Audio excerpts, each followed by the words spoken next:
Right, so hello and welcome back to Books and Things, and welcome to another video, and welcome to another Feminist Victorians video. Today I'm going to be talking about proto-feminism in Geraldine Jewsbury's novel The Half-Sisters.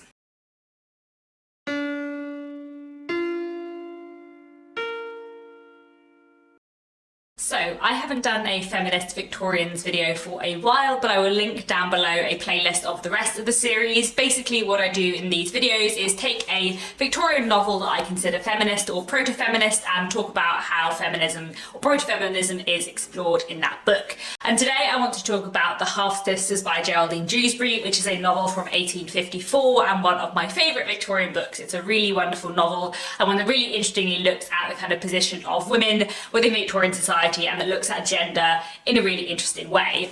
As with all of my Feminist Victorians videos, the first half/2/3 of this video is going to be spoiler free, and then in the second half of the video I'm going to talk about the ending with a few spoilery details, so please stick around for the first half of the video and then I will let you know when we're getting into more spoilery territory. So before I get into talking about proto-feminism in The Half-Sisters, I do just want to tell you a little bit about The Half-Sisters as a novel so you have a little bit of background. It tells a story of two half-sisters, Bianca and Alice. They have the same father but different mothers, and they have grown up without knowing each other. Bianca is her father's illegitimate daughter and has been brought up by her mother in Italy. Her mother was Italian. And then Alice is the daughter of the man's marriage. She has been brought up in a very respectable kind of nuclear family environment in England. They don't know that each other exist, but we follow both of their stories and how their stories intersect. Alice has a much more kind of conventional life for a Victorian woman and fits much more neatly into Victorian gender roles. She gets married very early on in the book, and we look at her in her kind of domestic life. Meanwhile, Bianca becomes an actress and lives a very, very different life for a Victorian woman, and one that is considered much less respectable, and from the perspective of Victorian discourse and ideology, a much less suitable life for a woman to have. And basically what Geraldine Jewsbury does in this novel is look at these two women's lives, their very different lives, and slowly but surely kind of deconstructs the idea of the angel in the house and deconstructs so many kind of traditional Victorian gender roles and ideas about gender, arguing that actually perhaps Bianca's life, which is very unconventional and would have been considered unrespectable for a woman at the time, is the more rewarding and fulfilling one. Basically, Geraldine Jewsbury is just dismantling the Victorian patriarchy left, right and centre, and it's very cool. So there are a few particular areas I want to discuss within the proto-feminism of The Half-Sisters. I do also want to talk about the limitations of the proto-feminism with it, but that's something I'm going to be talking about in the spoilery section because it's all kind of to do with the ending and things that happen later on in the book that I can't really discuss without spoilers. But let's start off in this video by talking about women and work within The Half-Sisters. One of the things I find most interesting in kind of how gender is explored in Victorian literature, and indeed in kind of Victorian discourse and society more generally, is the interplay and exploration of the connections between gender and work. You will encounter in Victorian literature a lot of women who work. Although the predominant Victorian ideal of the angel in the house figure is one that is domestic and entirely in the home and not going out to work, you do encounter in Victorian literature, and indeed you did encounter in Victorian society, a lot of women who did work.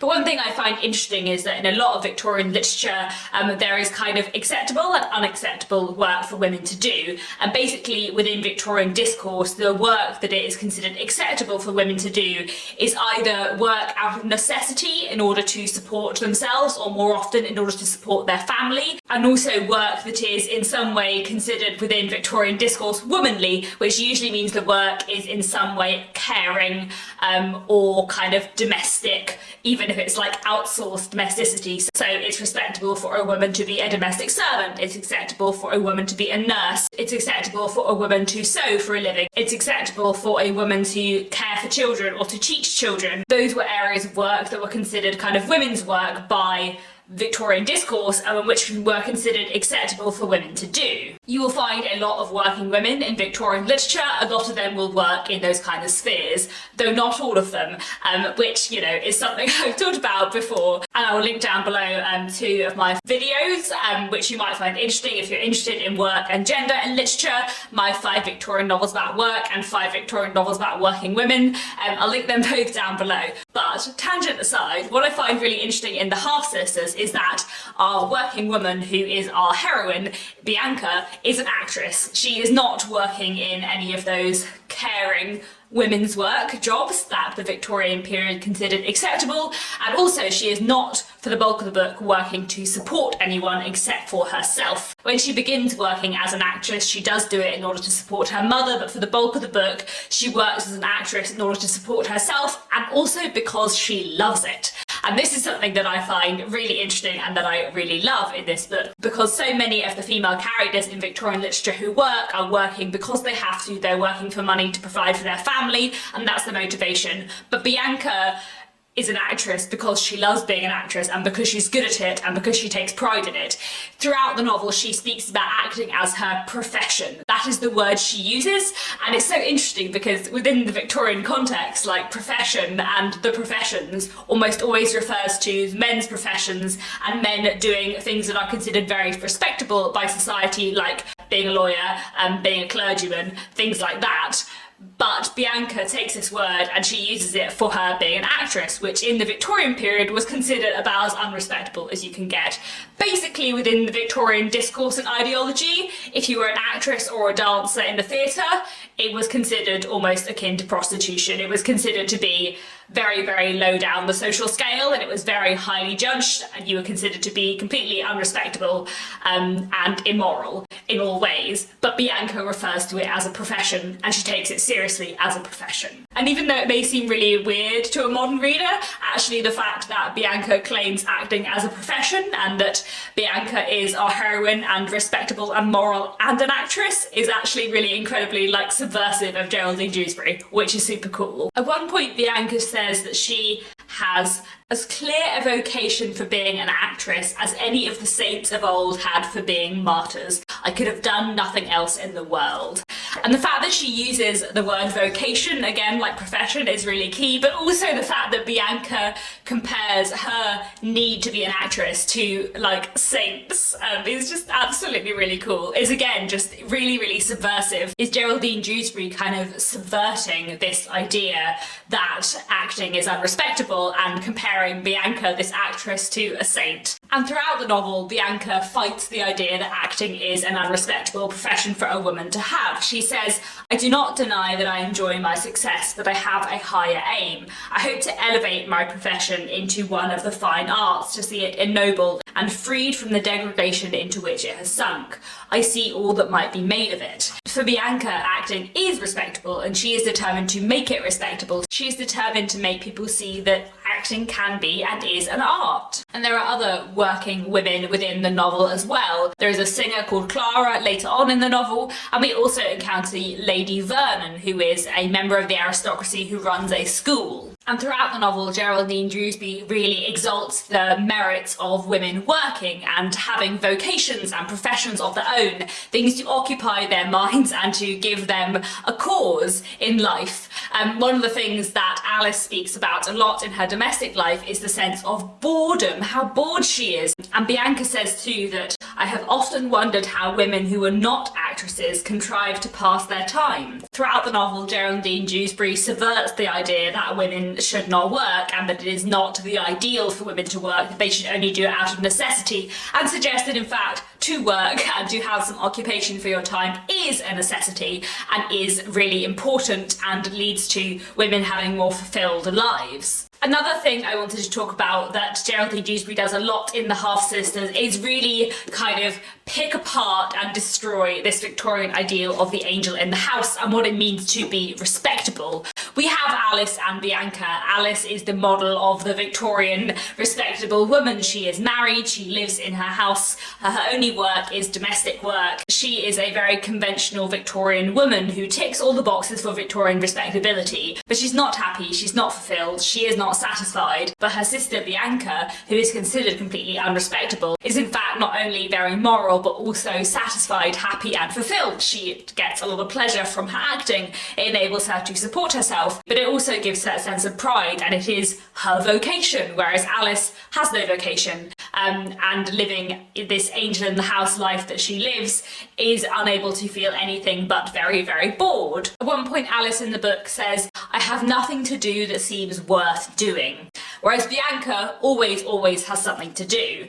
And through these two characters and the juxtaposition of their circumstances and their happiness, Geraldine Jewsbury really questions what respectability looks like, what happiness looks like, what the ideal state and role in life for a woman in the Victorian period should be. Another way in which the half-sisters challenges a lot of Victorian ideas of gender is just by having very, very complicated female characters. I've already spoken quite a lot about Bianca and how interesting a character she is, and the way that she talks about her work is fascinating. But we also have Lady Vernon, who is a really interesting character. Both her and Bianca are independent women who make their own choices, who lead lives on their own, and who do not, for the most part, lead their lives for men, but they make their own decisions. We also have the figure of Alice, who I think is very interesting. I don't always know how I feel about Alice. I definitely feel a stronger kind of connection and enjoyment of Bianca as a character than Alice, but I do think she is a complicated character, and I think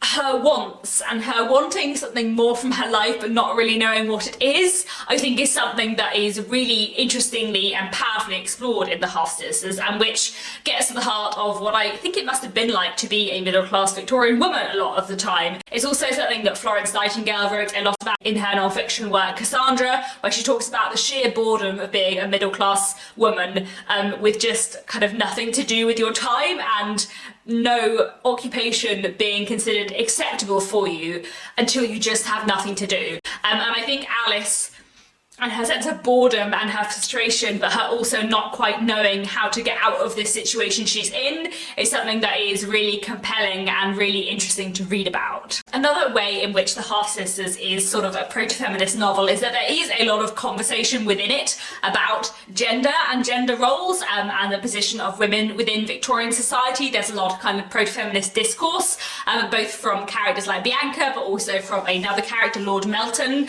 At one point, Lord Melton and another man have a conversation about the position of women, which I find really, really interesting. The standard of right and wrong offered to them is the appropriateness of us men. All their virtues and qualities are degraded into charms. No higher motive is ever suggested to them than that of being agreeable to us.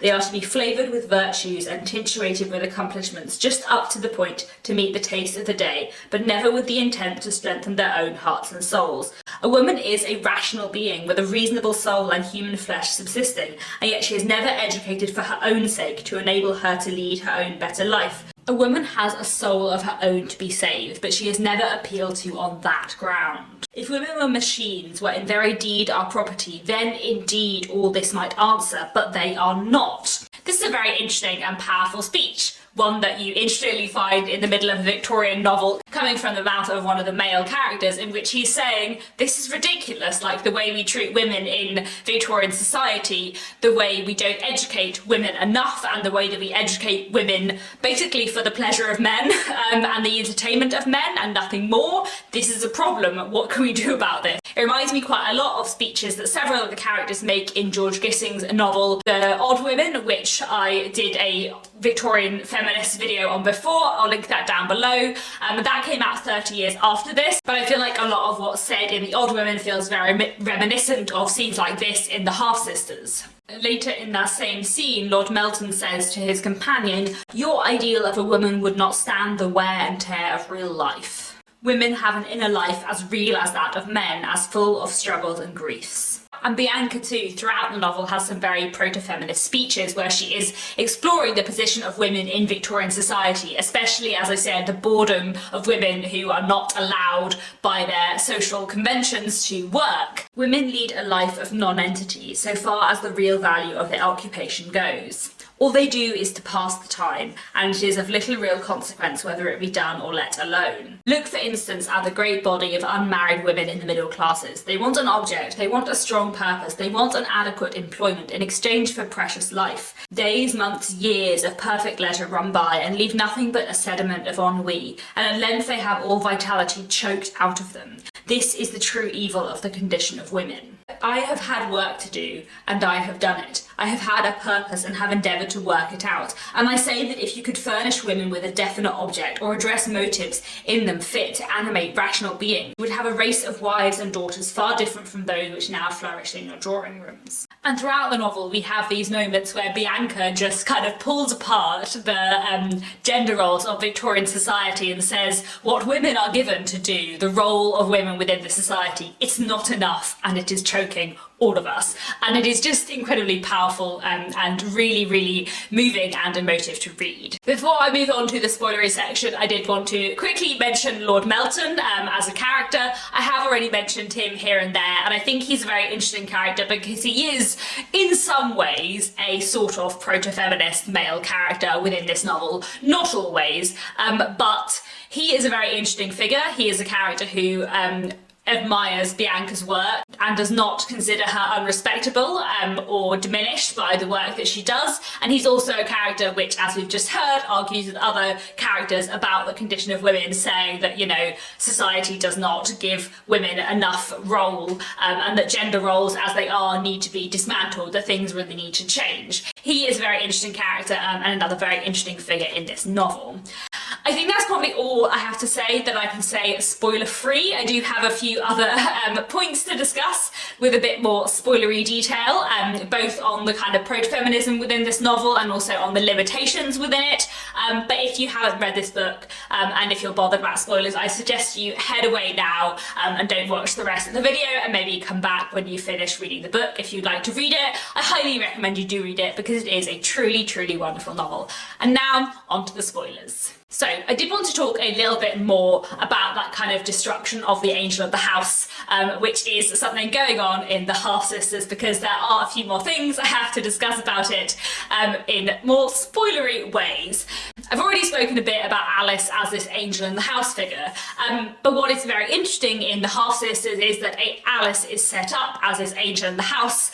She gets married, she lives this domestic, conventional Victorian life, but also by Victorian standards she is no angel. She is unhappy with her life, she is incredibly bored, and she ends up falling in love with Conrad, a man who is not her husband, and getting to the point where she is ready to leave her married life and leave her conventional world behind in order to run away with Conrad because she is so unhappy and so stifled by the life that she leads. And I'll talk a little bit in a minute about the problems with Alice's story and especially Alice's death, but I think it's very important and interesting that Alice, the respectable conventional angel and the house sister, is the one who falls by Victorian standards, whereas Bianca is always kind of respectable and by Victorian standards much more moral. It is Alice, the respectable Victorian housewife, who, as it were, sins, whereas Bianca, who is an actress always considered unrespectable, is always very virtuous within Victorian ideology and ends up marrying an aristocrat. Obviously this has all kinds of like problematic stuff about Victorian ideas of sin, but I do think like within the time that Geraldine Jewsbury is trying to make an important point about kind of what is considered respectable and the sort of stifling nature of Victorian marriage and what it can drive people to. Another way I think in which Geraldine Jewsbury kind of picks apart this angel in the house figure is in the relationship between Bryant and Alice, because Bryant just doesn't understand his wife at all. He treats her like a doll and a pet, and he doesn't tell her anything about his life. And Alice wants to be a part of his life and wants to marry him and be with him on kind of rational, equal ground. But Bryant just doesn't really have that in his capacity. He's not a cruel man. He doesn't mean badly, but he just doesn't view or treat Alice as an equal. And this is one of the reasons why she becomes so bored and so unhappy in her life, because they don't have that kind of meeting of minds, because he just views her as this angel in the house figure rather than as a real person. And this is just shown to be completely ruinous. And I think that's another really interesting thing in the book, especially as in the very end of the book, after Alice has died, her husband tries to discover more about her, and I think finally comes to see her as more of a human being. I also wanted to talk a little bit about Bianca's marriage. I have complicated feelings about Bianca's marriage, but I do think that within the world of the novel and within kind of Victorian ideology, the fact that Bianca marries Lord Melton, this aristocrat, is kind of a solidifying of Bianca's respectability. The fact that she, an actress, which was considered very, very low down the social scale in the Victorian world, marries Lord Melton, a member of the peerage, is, I think, in a way, Geraldine Jewsbury saying, look how respectable Bianca is. Look, she is worthy of being part of this upper class world. And it's interesting, of course, that Conrad kind of scorns Bianca's acting and as his kind of opinions shift over the course of the novel, comes to really dislike the fact that she acts and to be rather repulsed by it, whereas he is very attracted by the kind of angel in the house figure of Alice. But Lord Melton doesn't want an angel in the house figure. He respects and loves Bianca for what she does and for who she is. And of course it is quite important that Lord Melton, the man that Bianca does marry, is the voice piece for some of the proto-feminism in this novel, and we see that both him and Bianca share quite similar opinions about the fact that women should be allowed to do more with their lives within the Victorian world. But let's also talk about the limitations of the proto-feminism within the half-sisters, because obviously there is a lot. So the first thing I want to talk about is the fact that Lord Melton does end up being the voice of quite a lot of the proto-feminism within this novel, and this is interesting. Obviously Bianca is too, and Bianca does talk a lot about the position of women, but for example, one of the scenes which I feel is the most rich in terms of discourse about the position of women in Victorian society is a conversation between Lord Melton and Conrad, where Conrad is just being the, sexist person that he is, and Lord Melton is being fairly progressive for the Victorian period. And I find this very interesting, and I find it slightly sad that it is Lord Melton often, not the women of the story, who are making these points. But at the same time, is this there to show that Lord Melton is kind of worthy of Bianca?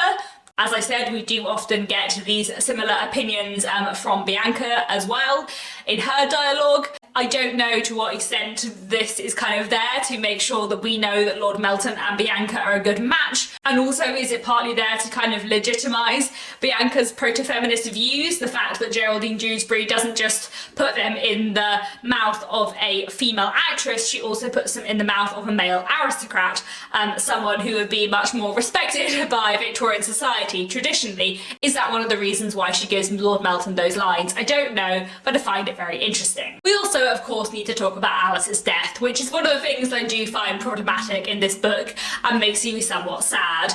Why does Alice have to die? It's very interesting. So there's a lot of this in Victorian literature. I can think of several Victorian books in which a woman falls in love with a man who is not her husband, or she can never marry, or has a sexual relationship before marriage or outside of marriage, who then either dies after the fact or who dies before she gets to that point. I can think of a lot of Victorian novels where a woman is about to, within Victorian terms, fall, who then dies before she gets the chance to. That's quite a common trope in Victorian literature. And I think there's lots of reasons for this. I think partly a lot of the female characters kind of die before they sin because it was sort of less unpalatable and less shocking for the Victorian readership. I think that's partly it. I think there's a certain sense to which Alice could have been a more sympathetic character to a Victorian reader because she doesn't actually run off with Conrad, she just nearly does. I think there's also a big kind of Victorian trope and convention for women sort of being punished for what was considered sinful thoughts, or in general just sexual thoughts, by death. That happens quite a lot in Victorian literature, so that's partly it. There's sort of just this general feeling in a lot of books that characters like Alice need to die in order to remain pure in some way, which sort of bothers me because I feel like the whole point of this book is like dismantling the angel in the house figure, but it's also important that Alice doesn't actually run off with Conrad, so she can still be like almost an angel and therefore she has to die and like in Victorian terms become an actual angel.